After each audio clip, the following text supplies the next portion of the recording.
नमस्कार दोस्तों, मेरा नाम जतिन है और जतिन लोधी चैनल में आपका स्वागत है, जहां पर हम फाइनेंशियल एजुकेशन को लर्न करते हैं।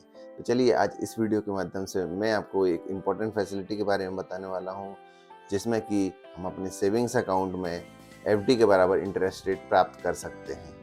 कई बार हमारे पास सेविंग अकाउंट में जो पैसा रहता है उस पर हमें नॉमिनल सा इंटरेस्ट मिलता है, जो कि नॉर्मली 3 to 4% ही होता है, और जबकि हमें एफडीज में जो है 6 से लेके 8% तक इंटरेस्ट मिलता है।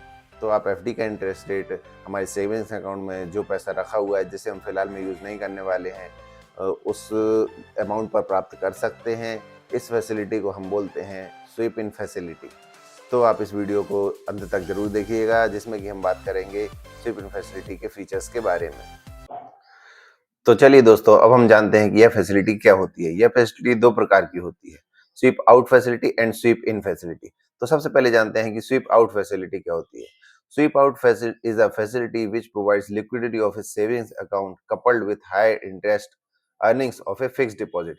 मतलब कि स्वीप आउट फैसिलिटी वह फैसिलिटी है जो कि हमें लिक्विडिटी प्रोवाइड करती है सेविंग अकाउंट की। लिक्विडिटी का मतलब है कि जब भी हमें पैसे की जरूरत पड़ती है तो हम वह पैसे को उपयोग कर सकते हैं, और साथ ही साथ हायर इंटरेस्ट रेट प्रोवाइड करती है फिक्स्ड डिपॉजिट का। तो यह होती है sweep out facility. Through SVEEP out facility savings balance from the account is transferred automatically into a fixed deposit. तो स्वीप आउट फैसिलिटी में जो भी हमारे सेविंग्स अकाउंट में जो बैलेंस है, जो कि हमें फिलहाल में उपयोग नहीं है, वह ट्रांसफर हो जाता है फिक्स्ड डिपॉजिट में, तो हमें ज्यादा इंटरेस्ट मिलता है। अब स्वीप इन फैसिलिटी क्या होती है?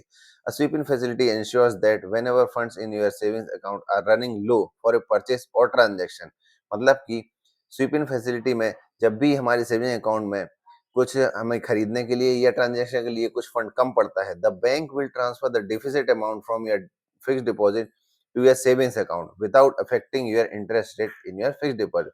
तो बैंक जो है वह जितना अमाउंट रिक्वायर्ड है हमारे फिक्स्ड डिपॉजिट से सेविंग्स अकाउंट में ट्रांसफर कर देता है, और हमारे इंटरेस्ट रेट भी जो फिक्स्ड डिपॉजिट में वह भी अफेक्ट नहीं होता है।